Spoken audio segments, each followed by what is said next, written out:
Halo semua, perkenalkan nama saya Pajar Putra Andrian. Saya dari kelas 2KA 21. NPM saya 10124429.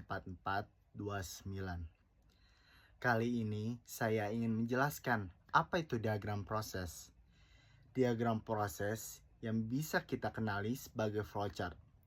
Kita akan bedah bersama-sama bagaimana alat ini mampu mengubah proses yang rumit menjadi langkah-langkah visual yang sangat mudah dipahami.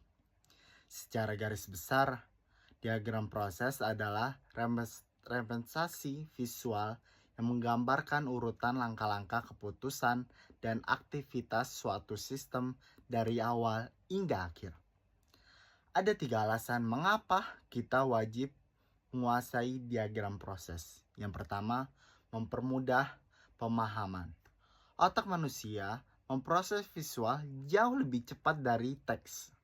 Yang kedua, standarisasi kerja. Memastikan seluruh tim memiliki cara pandang yang sama. Dan yang ketiga, analisis dan evaluasi. Dengan diagram ini, kita mendeteksi di mana letak hambatan atau yang memperlambat kinerja sistem kita.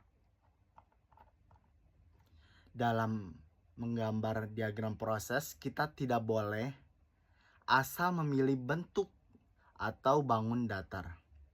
Karena setiap simbol memiliki arti universal yang sudah distandarisasi oleh Anasi dan Iois.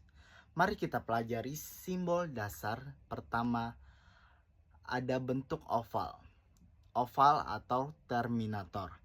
Simbol ini diletakkan di titik yang paling awal dan paling akhir untuk menandakan start end suatu proses. Yang kedua, persegi panjang atau proses. Digunakan setiap kali ada tindakan, aktivitas, kalkulasi yang sedang dilakukan. Menghubungkan mereka semua adalah garis alir atau flow line berupa panah untuk menuju mana arah proses yang bergerak. Selanjutnya, simbol yang sangat krusial adalah belah ketupat dan dissection.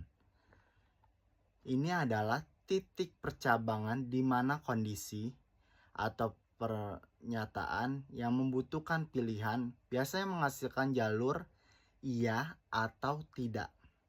Jalur ini akan memisahkan alur kerja sesuai kondisi yang nyata. Lalu, jajar genjang dan data.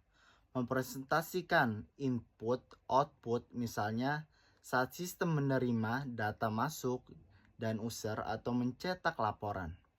Terakhir, diagram panjang yang kita gunakan lingkar kecil atau unpack cancer atau menyambungkan alur yang terputus tanpa membuat garis silang yang membingungkan asal masih di halaman yang sama. Diagram proses juga disesuaikan dengan kebutuhan analisis. Kita ada 3 jenis yang paling sering digunakan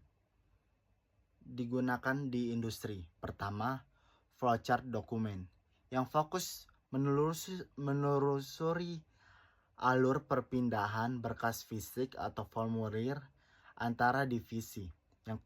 Yang kedua, flowchart system sangat sering digunakan oleh rekan-rekan IT atau teknik industri untuk melihat alur dan secara makro.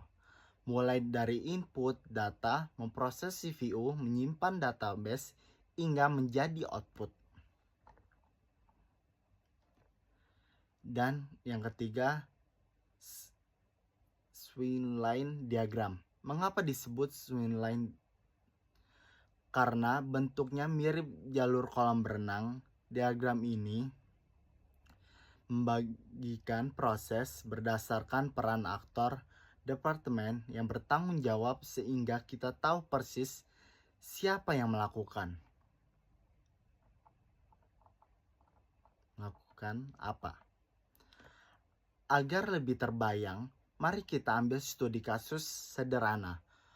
Proses pemesanan kopi di kafe. Alur ini dimulai dari simbol oval.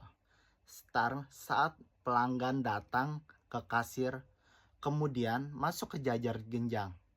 Di input, di kasir memasukkan pemesanan. Di sini ada titik kritis, yaitu belah ketupat, dissection.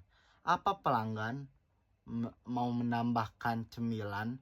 Jika iya, alur bergerak ke samping untuk menambahkan pemesanan ke nota, lalu lagi memproses utama. Jika tidak, alur langsung menuju ke kotak proses pembayaran. Setelah pembayaran, sistem mengeluarkan output berupa struk. Dilanjutkan proses barista meracik hingga akhirnya bermuara pada simbol oval ke N saat kopi diserahkan ke pelanggan.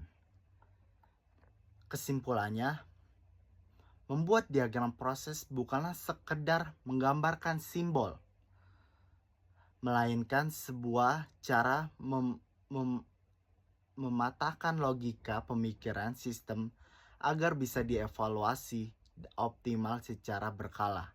Sebelum saya mengakhiri, sekian dari saya. Terima kasih.